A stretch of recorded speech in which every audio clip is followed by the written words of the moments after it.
Final Fantasy VII Rebirth soundtrack is the gift that keeps on giving.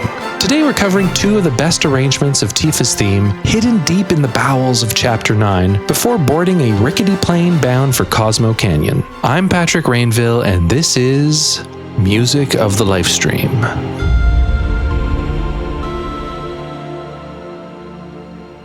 Following the dramatic cliffhanger down at the Reactor, the action immediately shifts to Tifa and Co. in Gongaga Village, kicking into gear to come to the boys' rescue. This is immediately paired with a new arrangement of Hurry Up.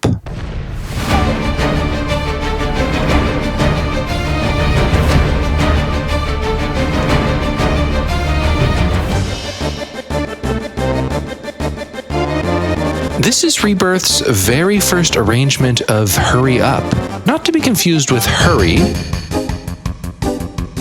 Hurry Up is used at a few points in Final Fantasy VII, most relevantly while Diamond Weapon appears on the world map. Although personally, I most associate it with the Gold Saucer Battle Arena, because not only does it play there, but one of my first tastes of FF7 was an old PC demo disc that came with, I think it was PC Gamer, or another gaming magazine, and it had a demo of the Battle Arena. I played that demo so many times as a kid. For the longest time, that was like the only Final Fantasy song I knew. So it's nice to get it back. Anyway, this is a new arrangement by Ryo Furukawa, who really is excellent at bringing to life these very fast-paced, high-intensity Uematsu tracks. Furukawa's arrangement is mostly faithful, with background flute trills and trumpet counter-harmonies hitting at just the right moments.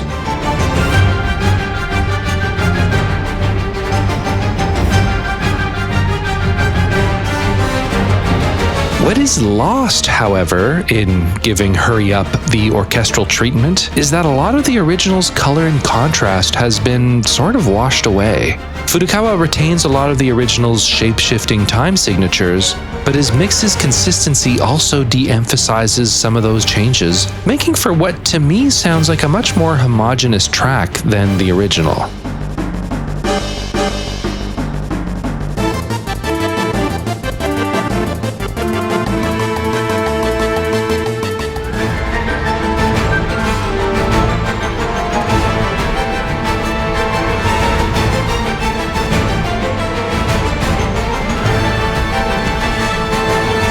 In the last episode, I discussed my misgivings about Yoshitaka Suzuki letting a single 2-minute long loop play out without end for about half an hour of game time. I speculated this might be the longest unbroken sequence of a single piece of music in all of Rebirth. While this sequence of Tifa and the party racing down and into Gongaga Reactor is fundamentally the same idea, with basically one track accompanying our entire journey, the execution of the music works a bit better this time. Once you reach the Gongaga Reactor, for example, the music crossfades to a slightly different arrangement, this one a little less bright, with the sharper strings and trumpets attenuated to match the more claustrophobic and submerged environment.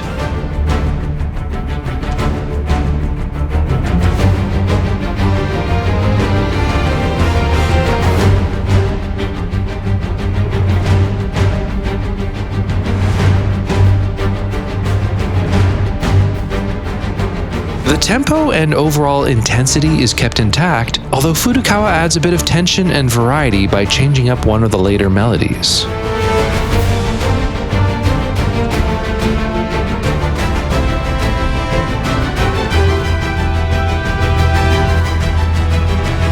It's a bit like that new second half of the Gold Saucer arrangement Furukawa composed. It blends in well with the original without drawing attention to itself, while also delaying the sense of repetition. Well done. Arriving at the exterior facility storage, the music transitions a second time, this time to the arrangement featured on the original soundtrack.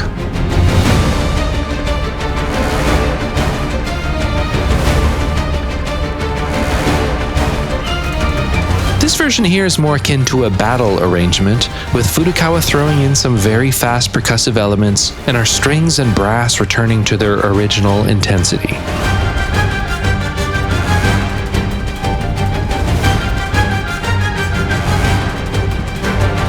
For that later melody that Furukawa had altered in the second arrangement, this time he returns to Uematsu's original version of it, giving these three arrangements a subtle ABA structure, which I find makes this entire Tifa sequence flow a lot more smoothly than Cloud's equivalent from last episode.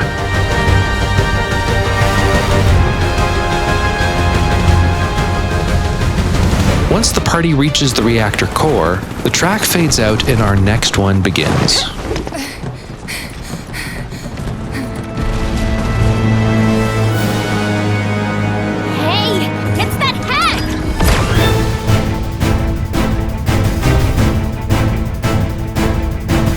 The dark and powerful brass chords hover around the Shinra theme, and also bits of the melody from Hurry Up, although overall I think I might be missing a more obvious reference or something.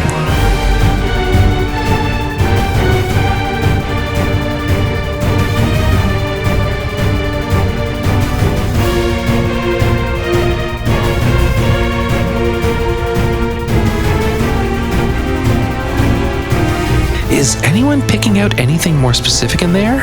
I also hear a bit of opening bombing mission at the very end, which would make sense since we are inside another exploded reactor.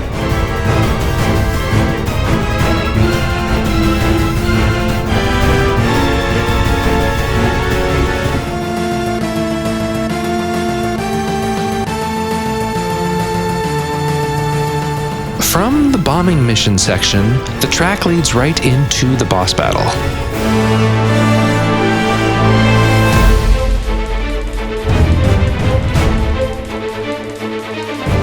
Do you hear that? About 40 hours into Rebirth, we finally get to hear Final Fantasy VII's boss theme, Fight On.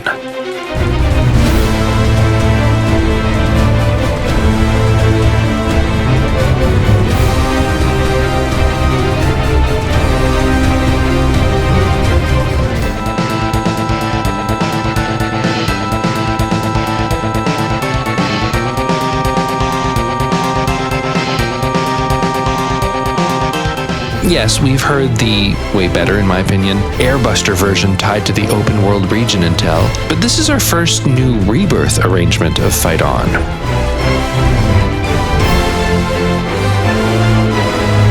And admittedly, this isn't an entirely new arrangement either. This is by and large Yoshitaka Suzuki's track The Arsenal, which played against the Arsenal in Chapter 17 of Final Fantasy VII Remake. And then once again, more fittingly, against Scarlet and the Crimson Mare in Yuffie's Remake DLC.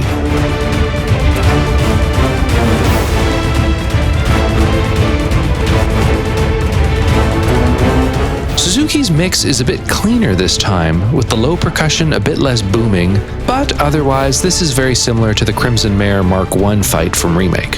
While it makes thematic sense to bring back this remake track right here, it feels like a somewhat anticlimactic inclusion of Fight On. So far, Rebirth has appeared very intentional with its exclusion of this boss theme, relying exclusively on original compositions for boss themes, as well as dramatic arrangements of Let the Battles Begin. We've heard little teases of Fight On, such as in Materia Guardian and before the Genova and Caesar Snail battles,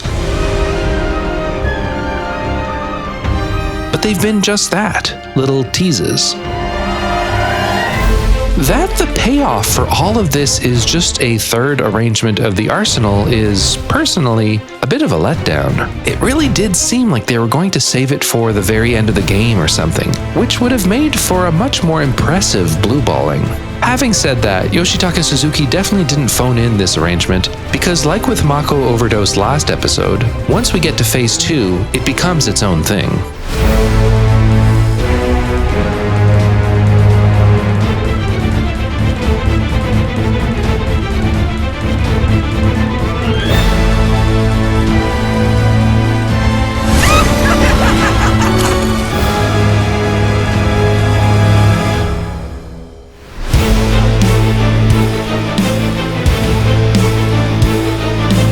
Structurally, it's still close to the Mark I version, although Suzuki hits us with the Midgar-Sormer style metal instrumentation.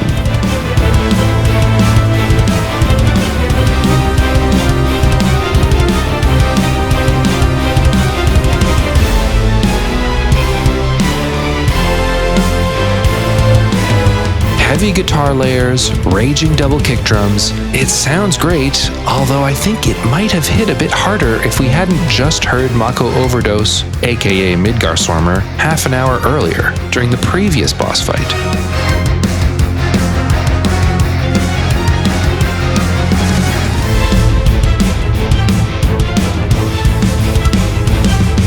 The two are functionally a bit too similar for my tastes, so it feels a bit like diminishing returns here.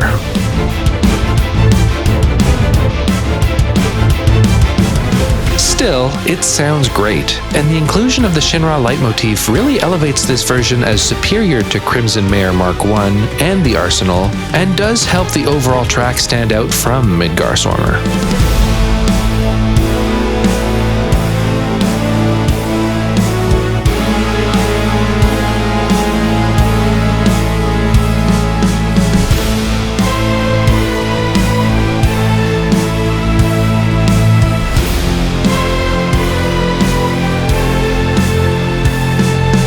There's very powerful energy emanating from this one. Shotaro Shima also blended the Shinra theme with Fight On during the remake boss fight against Rufus Shinra, although Suzuki's heavier, darker approach here is different enough that I find the two mashups can comfortably coexist, with neither one feeling redundant. Very cool. Once we get the final hit in, it cuts to the track's outro.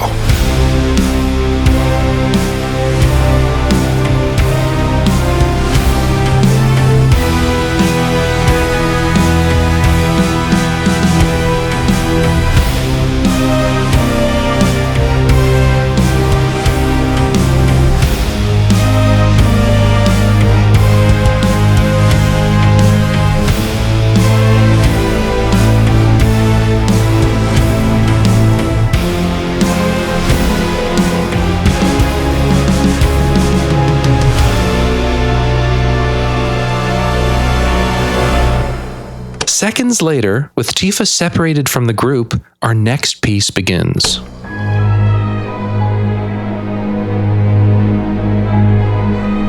We return to the Genova-esque descending ostinato we heard back in Mako Overdose last episode.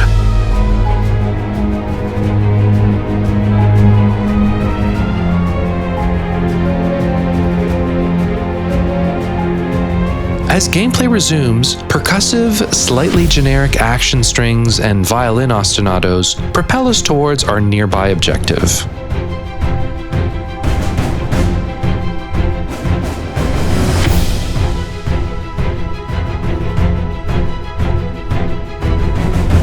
Once you approach Scarlet, it jumps to a more intense arrangement of the same piece, with the main Shinra leitmotif appearing on brass.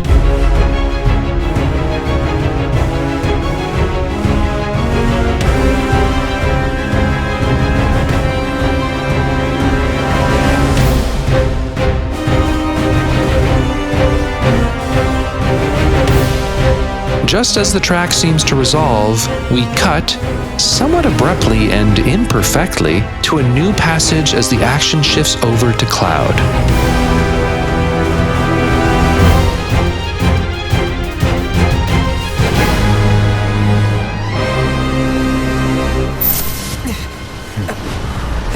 Let that righteous anger guide you.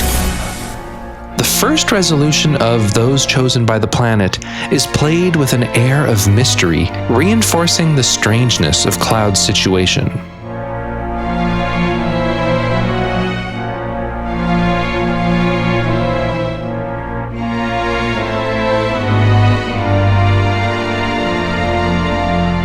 With him finding his resolve, the ostinato strings recall Masashi Hamauzu's Arbiter of Fate, Advent, from the end of Remake.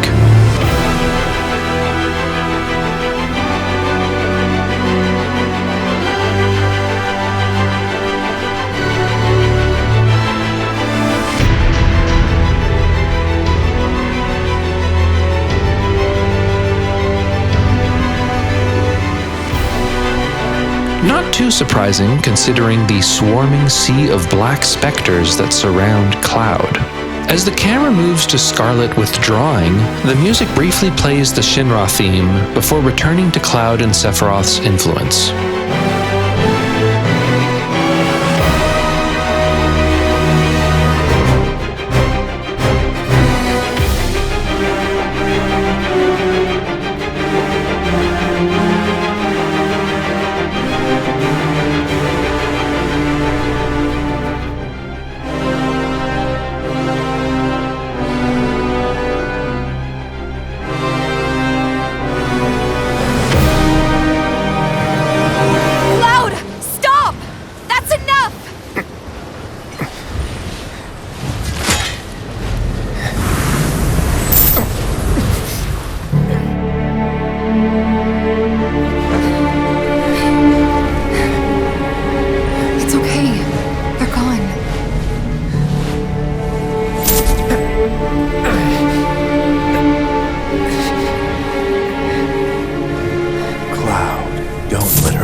soft, eerie piano track is a welcome reprieve from the slew of high-energy, dramatic pieces we've just experienced.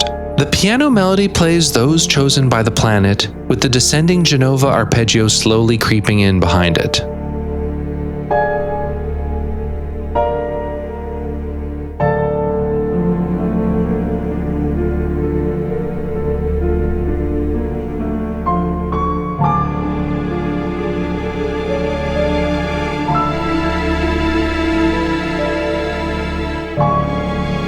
As the ostinato strings fade in, and Cloud claims that Genova would become anyone to fool her prey, the piano and strings play a familiar melody.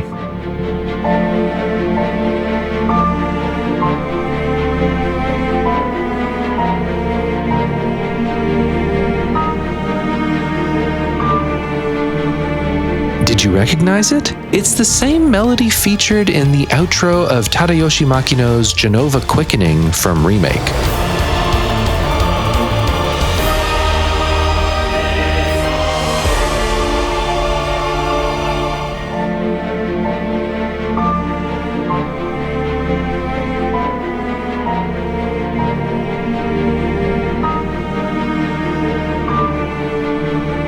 In that scene, we hear the melody just as Genova's illusion is successfully dispelled, making this a very clever callback. As Cloud attempts to kill Tifa, No way. the strings and brass ramp up to heighten the tension.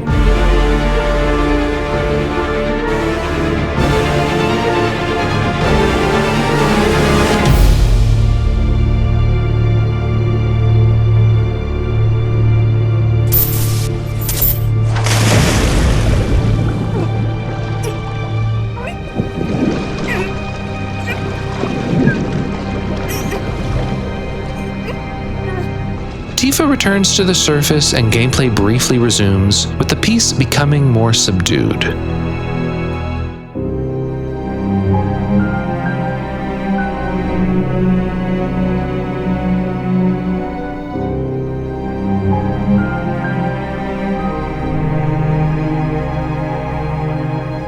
Legato strings and a delicate piano hover around a few ominous, ambiguous melodies.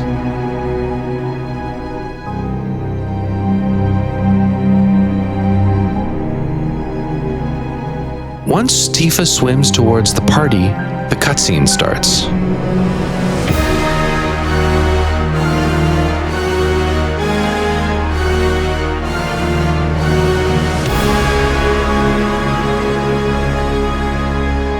Afterward, it begins to dawn on Cloud just what he's done. We get one last variation of Sephiroth's theme for good measure as the long scene finally comes to a close.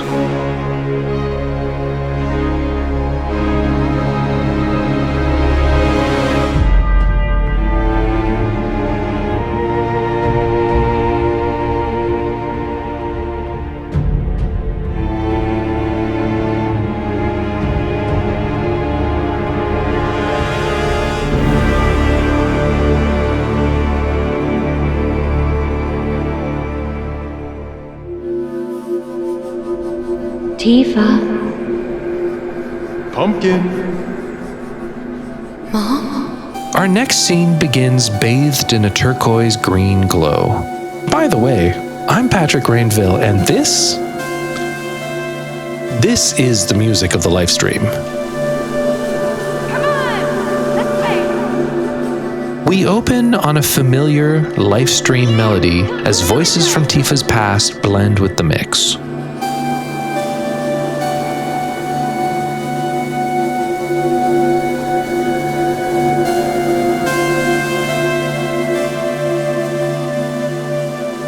As we move to a third-person perspective of the weapon we're riding in, we hear a slow, plucked piano melody, eventually paired with an organ ostinato.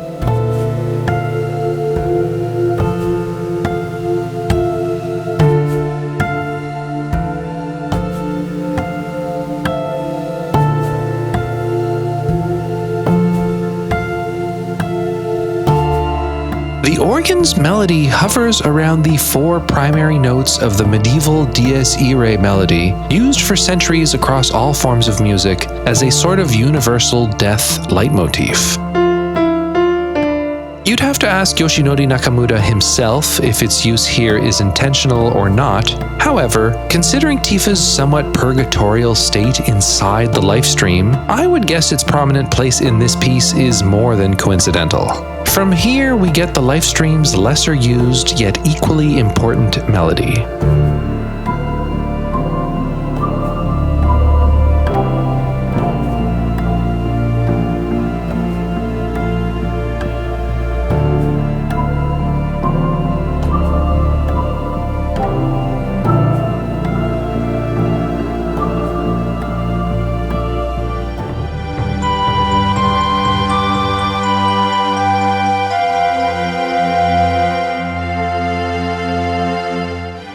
Unlike the better-known primary 7-note Lifestream melody we hear at the very beginning of FF7,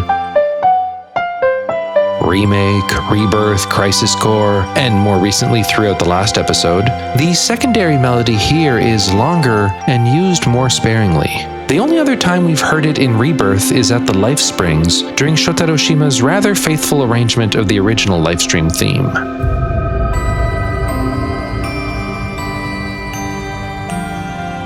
The original Lifestream theme is one of my absolute favorite pieces in Final Fantasy VII, and while I was left a little cold by Shima's interpretation of it for the Lifespring track, I adore Nakamura's ponderous Lifestream by way of Interstellar take on it here. This would be way up near the top of my top 10 plus tracks had it not been released a couple months back.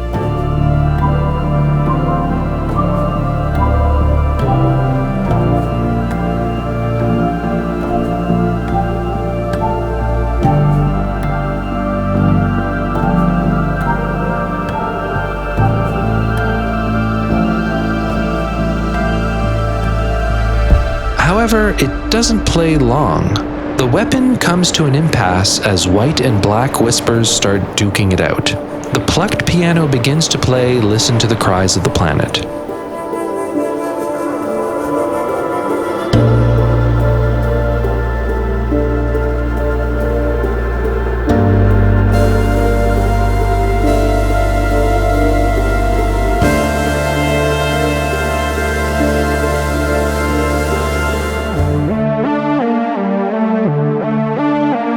I theorized in the last episode that Listen to the Cries of the Planet might be musically connected to the Whispers theme, which the emphasis of this scene here might reinforce.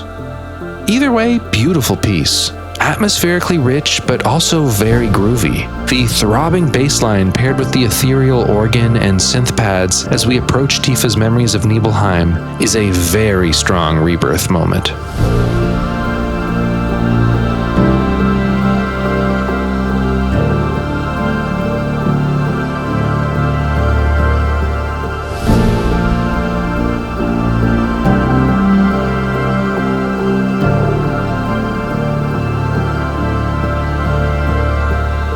Next, we can choose the order in which we relive Tifa's memories, although regardless of which one you select first, the following music plays out the same. Once you move towards one of the memories, the music slowly crossfades to a new section of the piece.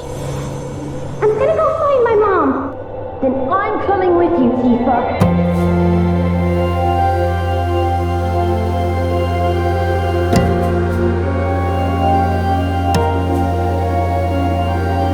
The chords evoke the opening of Tifa's theme, while the organ plays a new ostinato, an uplifting and optimistic reappropriation of Listen to the Cries of the Planet.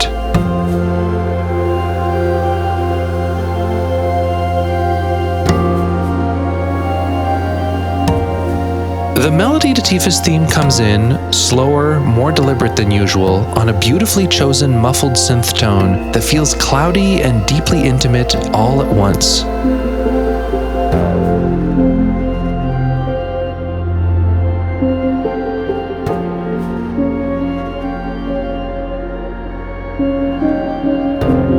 It's a small little thing, but I love how the last note of the melody is delayed by like an 8th note, and similarly the closing melody's timing is a bit off as well.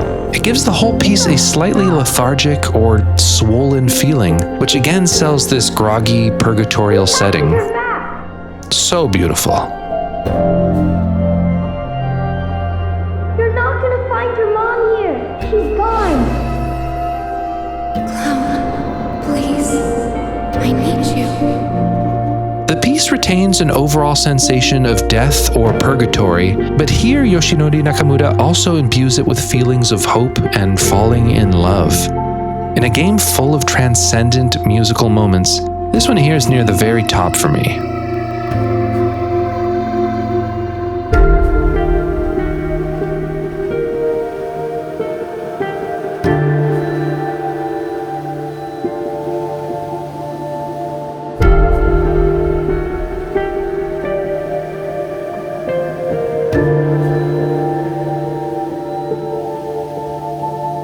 Following the 3 memories, we continue our travels as the music changes once again. This is still very much part of the same piece of music, but this is where the Plus soundtrack version of the track decided to cut it off. So this next bit is still unreleased music.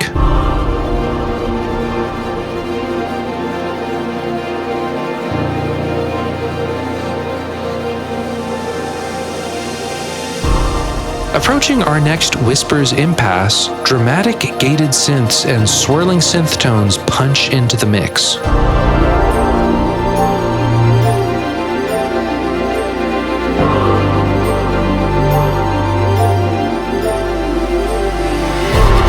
It's a brief segment that'll play out until you press the L2 and R2 buttons, at which point the weapon's cry masks the crossfade to the next section.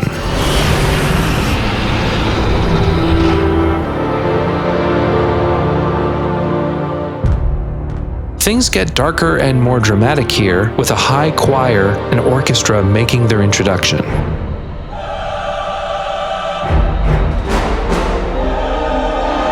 Sephiroth's arrival is paired with the classic bell tone from Those Chosen by the Planet, and a menacing low choir chanting the chorus from One Winged Angel.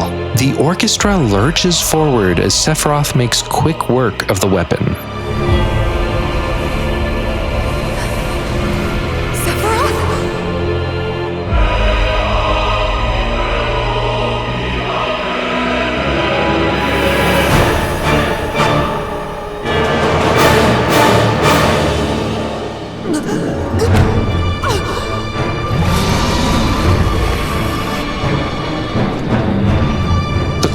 Subtly teases Genova's descending melody before ending on One Winged Angel.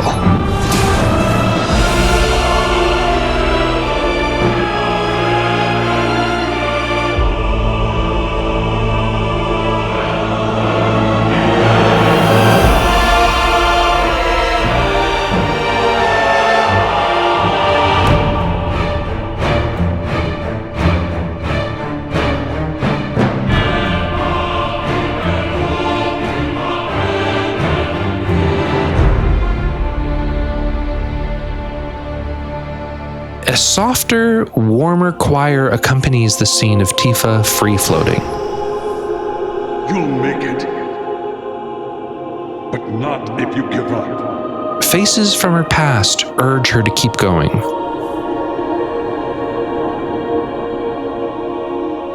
As she hears the voices of Aerith and Barrett, a piano begins to play her theme.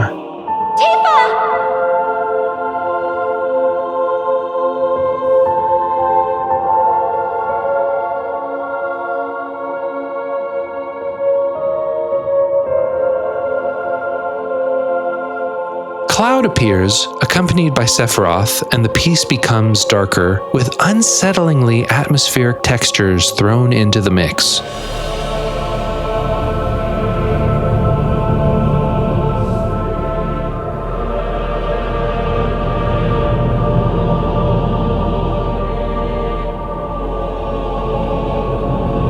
The piece ends on a minor chord and a worrisome low synth note.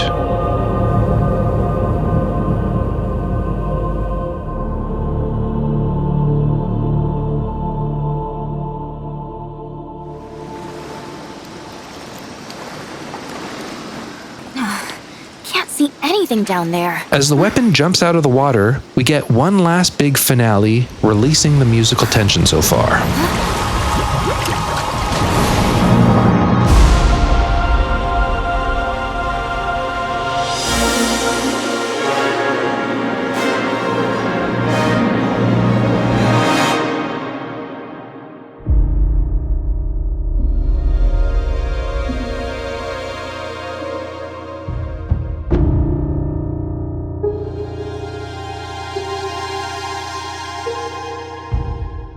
With the party rushing to find out Tifa's fate, a muffled synth arpeggio hovers somewhat around the weapons theme.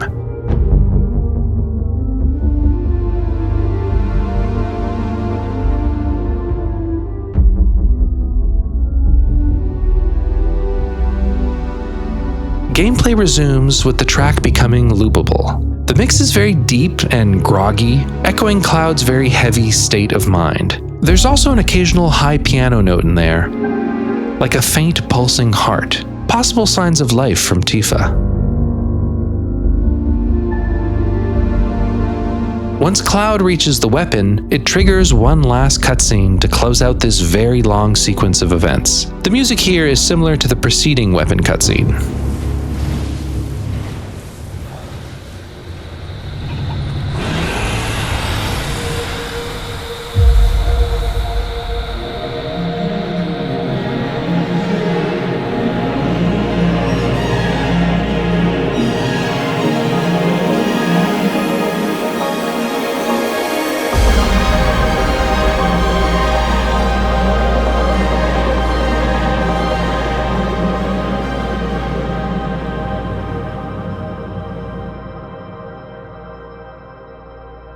Hey, I just want to say it's because of my many patrons that I can keep making this series, in spite of each episode consistently failing to find a larger audience. If it wasn't for the patrons, I would have had to give up on this series a dozen or so episodes ago. While the Patreon support has been huge, it is quite frankly still not enough money to justify the obscene time I'm spending on this series. I would like to continue making Music of the Lifestream, absolutely, but only if more folks can continue to back my Patreon or via Super Thanks donations here on YouTube.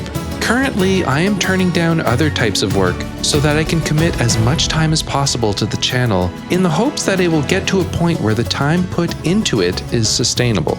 Currently, it is not, so anything you could do to help would be greatly appreciated. Okay, back to the video. The scene lifts the following day, back in Cisne's home, while Cloud watches over Tifa's recovery. Our next track starts as Tifa begins to wake up.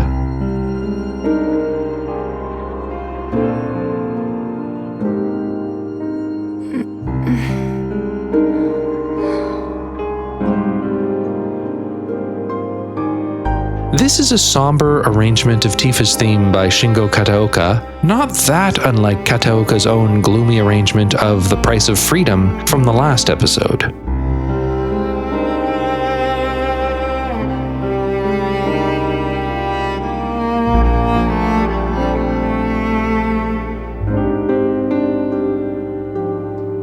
It's funny that while the outdoor music in and around the Gongaga region has been very bright and uplifting, the two pieces of interior music have been similarly bleak. It's a strong arrangement of her theme, however, that unfortunately runs the risk of being a bit forgotten, coming so shortly after Yoshinori Nakamura's more striking Lifestream arrangement of her theme. This is a sobering antidote to the last 2 hours or so of high-octane, go-go-go gameplay we've just wrapped up. The airy synth background layers add texture to the string section.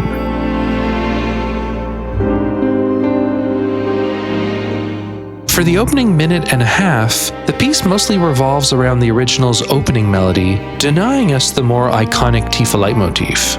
Eventually, the piece teases the melody as Cloud approaches Tifa's bed.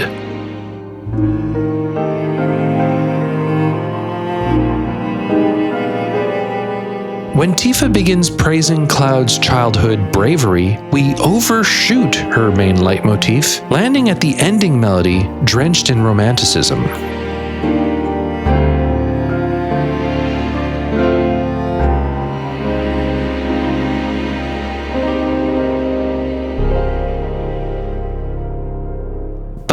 Cloud pulls back, upset with himself, as Kataoka returns us to the theme's opening melody, bleaker and more twisted than before.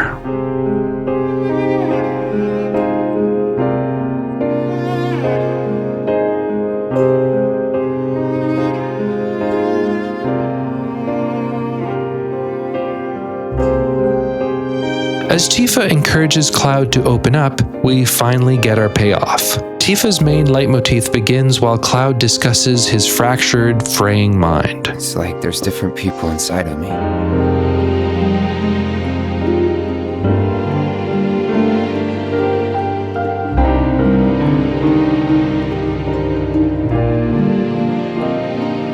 Kataoka's use of Tifa's theme is subtle and unique. Here, the very core of the theme is projected not onto Tifa, but onto the man with no theme of his own. It's a projection of the theme onto Cloud, and as a result, it is much sadder and melancholic than usual. This is reinforced by a final inversion. When Tifa speaks at last, rebuting Cloud's fatalist claims, her words are doubled by a new uplifting response melody that resolves with a glimpse of optimism.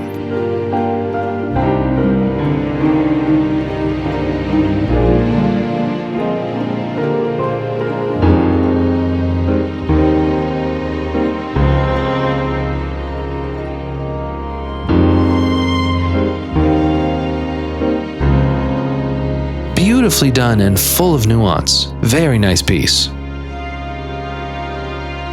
The romantic tension vanishes as Yuffie and Kate Sith tumble into the room. The piece shifts over to a more traditional arrangement of Tifa's theme to match the scene's softer resolution.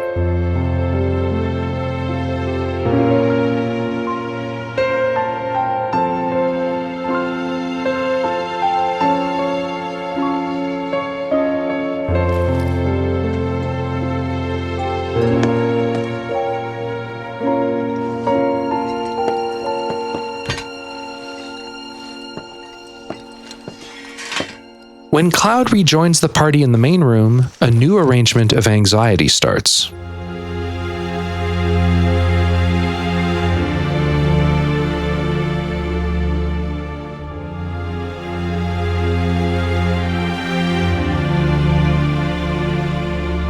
This is our first arrangement of anxiety since Chapter 6, but its presence is very welcome here since anxiety was the main background music in the original FF7 Gongaga.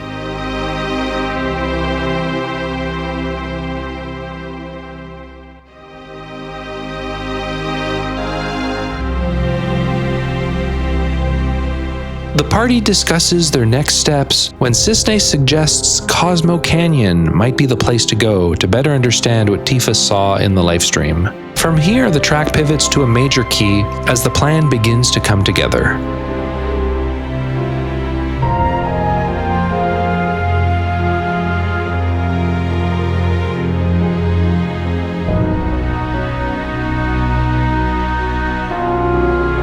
With the idea set in stone, the arranger drops in the Dear to the Heart melody, itself a variation of the FF7 main theme.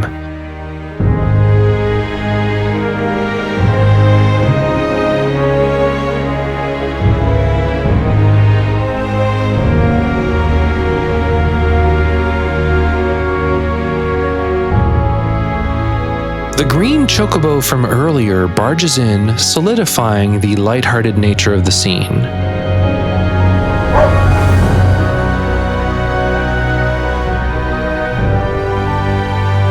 We end on a Genova-esque descending melody, a melody we've heard a lot in this chapter, yet here it resolves on a confident major chord.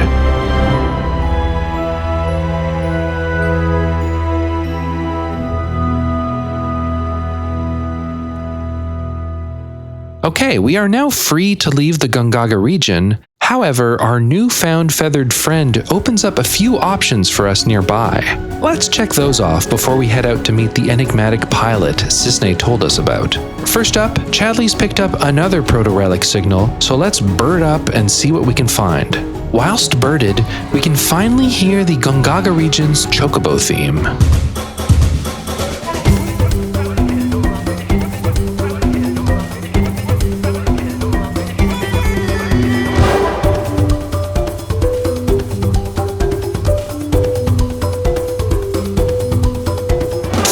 the Grasslands, Junon, and Corel regions, this is our 4th Chocobo region theme, and the first and only one by Mitsuto Suzuki.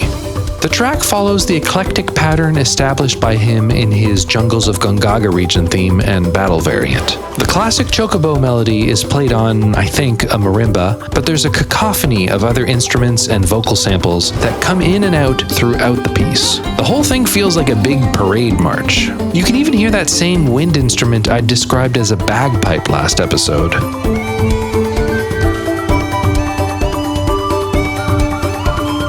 I got a couple very helpful comments in the last video clarifying just what that instrument might be. There's a couple good theories in there, and regardless of which one is right, I've learned lots in the process. Anyway, this piece is kind of a lot, although you're only ever hearing it for about a minute at a time, so for the most part it is a welcome distraction from the otherwise relentless assault of the Jungles of Gongaga theme. Anyway, the proto-relic signal leads us to a hidden Shinra training facility last used by the Turks. This causes Shotaro Shima's remake track, A New Operation, to start playing.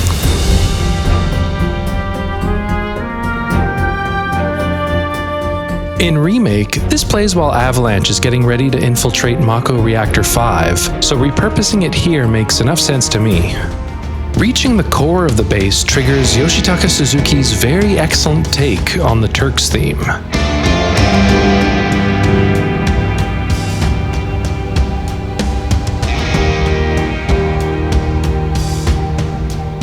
The ensuing VR battle is to the tune of Masashi Hamauzu's Born Survivors Section C.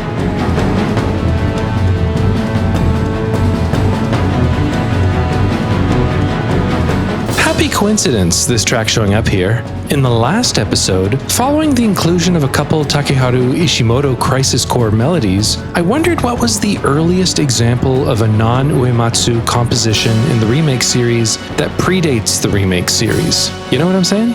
I had guessed the Dirge of Cerberus tracks featured in Yuffie's Intermission DLC, but FF7 Music pointed out an even earlier one in this track here. Remake's Born Survivor Section C, as well as Section D, specifically that chugging guitar riff, take a lot from Hamauzu's own Arms of Shinra, also from Dirge of Cerberus.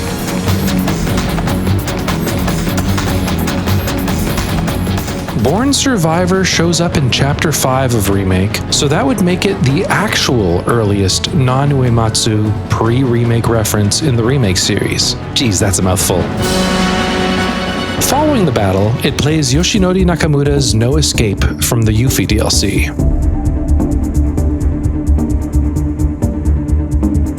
Very chill, very cool. From there, we have to travel across the Gongaga region to find more of these Turks training sites, and if you found navigating Gongaga as frustrating as I did, well, better look up a walkthrough or something, because it only gets trickier. Triggering the VR battle inside the second facility plays Scarlet's Welcome, also from the Yuffie DLC.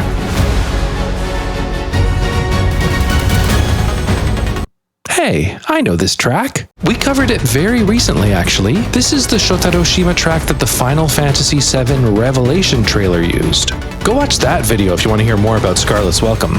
During the cutscene at the third training site, a holographic Rufus Shinra appears. Naturally, it plays the standard remake version of the Shinra theme by Shotaro Shima.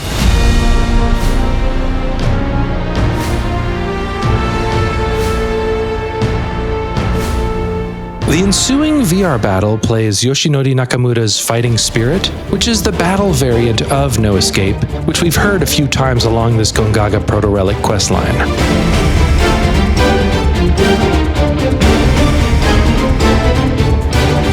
The post-battle cutscene plays Takafumi Imamura's Infiltrating Shinra HQ from Chapter 16 of Remake.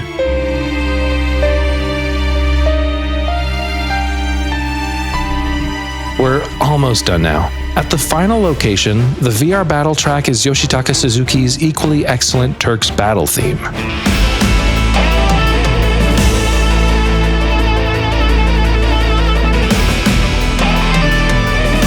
I love this one. Possibly my favorite Yoshitaka Suzuki boss theme in the remake series so far. It's funny they use the Reno variant and not the Rude one though, since that's who we're fighting here. But they're so similar, so it doesn't really matter. When Captain Cisne shows up, revealing her ties to the Turks, it plays the same Crisis Core main theme arrangement we heard when we first met her last episode. Just like every other time, when Cloud gets his hand on the proto-relic, he is transported to Gilgamesh's mysterious domain, and it plays another new arrangement of his theme.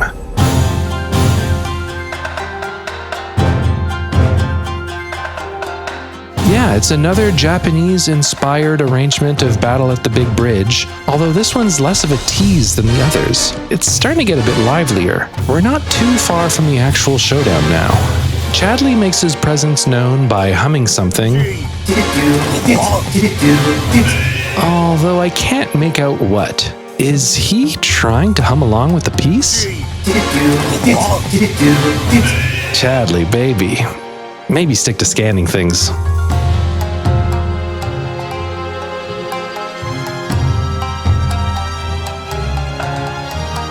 We hear a fair bit of Battle at the Big Bridge in this scene, including the entirety of the main verse melody.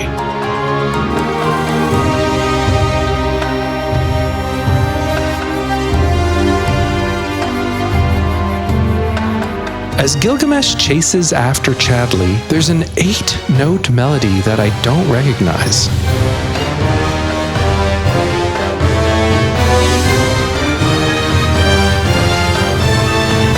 It would make most sense for it to come from Chadley's theme, but if so, I can't place it. Do you recognize it?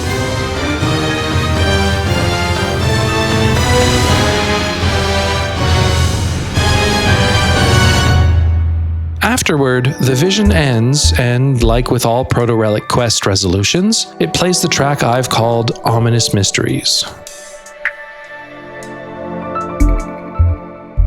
With that, the Gongaga region has been fully mapped out. But we still have 3 side quests left to tackle. The first one involves helping out Sotetsu of Cisne's Gongaga Youth Coalition. This is a Yuffie side quest with her teaching Sotetsu her Shinobi techniques, so unsurprisingly it plays the intermission arrangement of Descendant of Shinobi for the majority of this mission.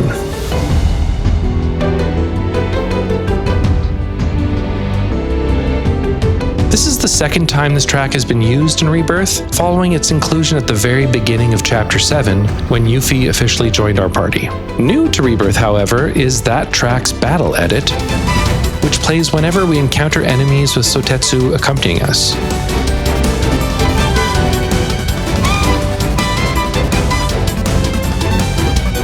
Eventually, we reach Zack's secret gym, where it plays Yoshinori Nakamura's delicate arrangement of Dear to the Heart, known as Bitter Memory.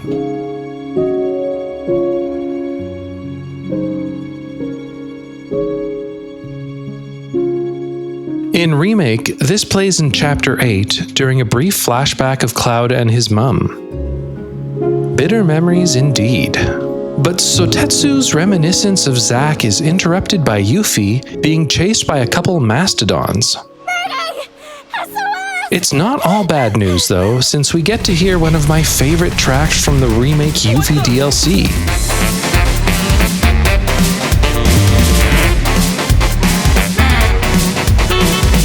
Good Morning Levrikon is another certified Naoyuki Honzawa banger, although the more interesting thing to note here is the track's composer, the mysterious Assembler, whose name shows up on this track along with a few others directly connected to this one, yet nowhere else. The user Eidolon2010 on the VGMDB forums speculates that this is the name given to the 5 arrangers and composers who worked on the dramatic 5-part The Runaround from the Yuffie DLC.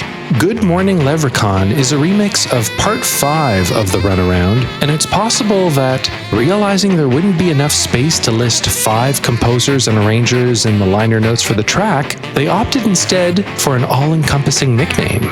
I can buy that. Whatever the origin, the track's inclusion is plenty appreciated and naturally fits with this Yuffie-themed side quest. The Spice of Life side quest is a repeat of the dog chasing mission from Chapter 4, so we get a much welcomed encore performance of Stamp Rebirth.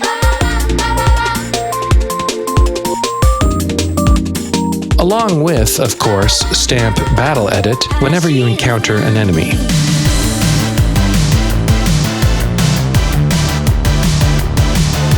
In Oh Chicken, Where Art Thou, we need to lure, what the heck's her name? Kazra's hens back to the roost. Once we find the last chicken, a reskinned Levrikon known as a Levrikon shows up. When you fight it, it plays the regular Gongaga battle music. I don't know why they didn't use Good Morning Levrikon here instead of the preceding quest though. Like, what?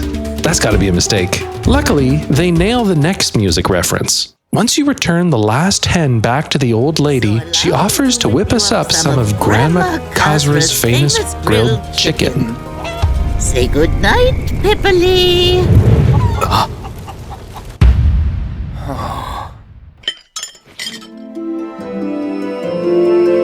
Yeah, it plays Shotaroshima's remake Game Over music.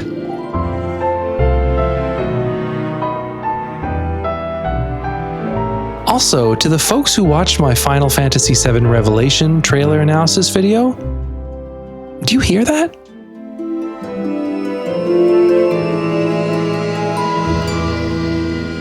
Yeah, it's that sting sound I was having trouble placing. A meteor. As pointed out by several folks in the comments of that video, you can hear it in many Shima tracks, including this one here. So we've got the Shima synth, the Shima shuffle. I think we now got the Shima sting. All right, we are almost done now. It's time to meet this mysterious pilot. Well, looks like we found the airstrip. Or what's left of it. Send up smoke and we'll be right with you, folks. Bronco Airlines. Seriously? This is taking too long. But I can speed things up. Come to me, airplane! Follow the smoke! As Yuffie begins her airplane smoke summoning ritual thing, the music gives us our first glimpse of a more comical and lighthearted side to Ryo Furukawa's work. The music here is very reactive and expressive, like an old Disney cartoon, which is a different approach for Rebirth. Once Yuffie spots the tiny Bronco above, though, the track shifts to something more conventional.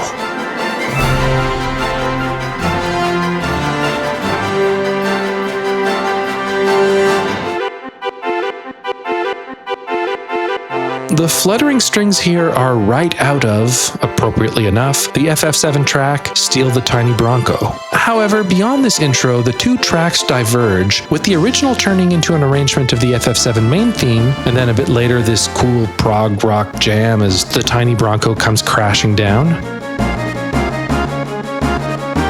Yeah, none of that happens in Rebirth though. As the Tiny Bronco smoothly makes touchdown and its pilot reveals himself, the piece moves to a new second section.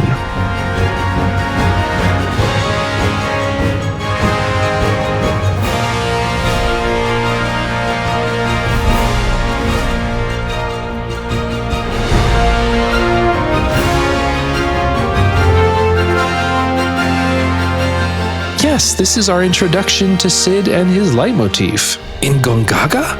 A surprise to be sure, but a welcome one. As a kid, Cid was my favorite character in FF7. Yeah, he's a bit of a dick, but I think I was too young to pick up on that. But really, he was my favorite because he had my favorite FF7 character theme.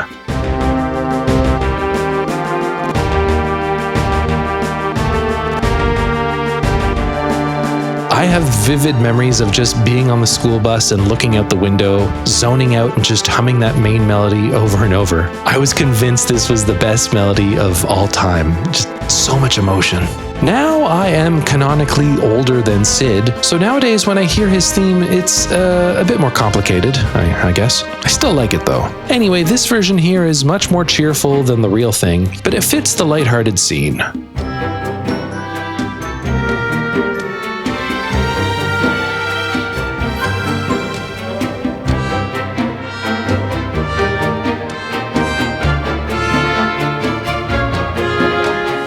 cloud hits the payment processing page, we smoothly shift over to the next track.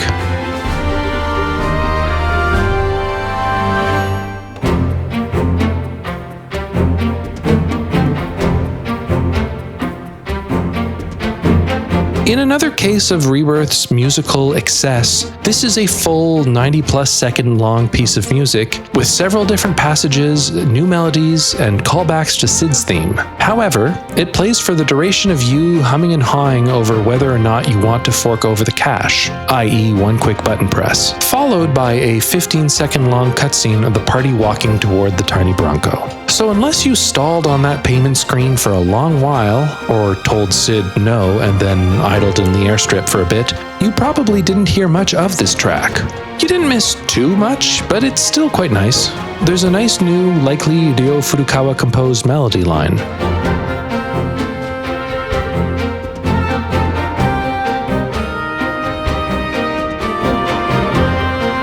And then that eventually builds up and develops into an interesting, uplifting variation of Cid's leitmotif.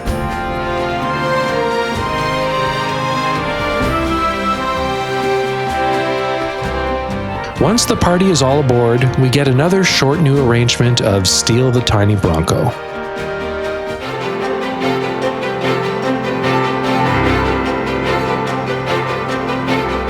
There's a nice grand piano in there that gets a bit lost in the mix, especially with the engine sounds, but hearing the piece on its own, it adds a little something.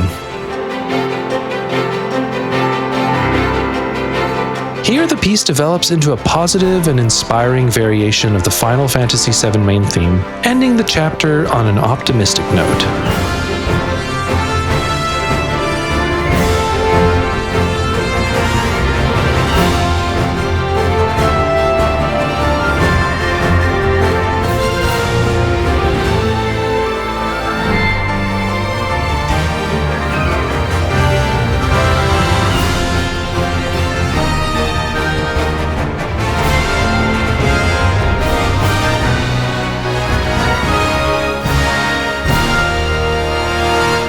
Well, almost ending the chapter on an optimistic note. I must admit, I didn't expect to find a willing participant. We've got one last little scene of Hojo experimenting on a dazed Roche back at Shinra HQ.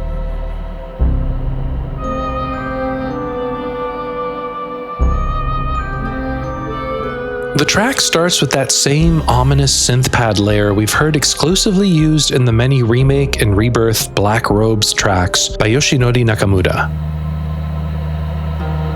which is an appropriate allusion considering the state of our friend Roche when next we meet him a couple chapters from now. The woodwind melody, on the other hand, is new. It sounds to me like the main Lifestream leitmotif, what with the 3-note and then 4-note response pattern, although it's run through like a demented Hojo filter.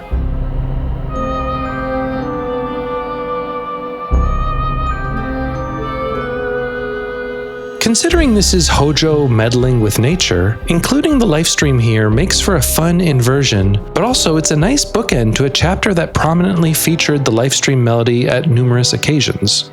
Being a Hojo scene, though, his adopted Genova leitmotif is never far behind, with Nakamura sneaking in that Genova bass line whenever he can.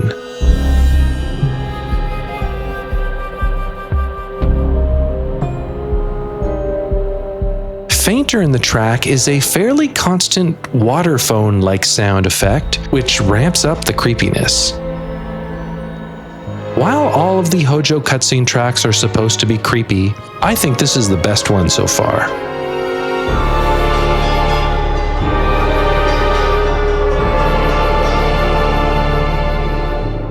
The strings evoke the Shinra Rising melody before ending on Genova's leitmotif, her real main one this time.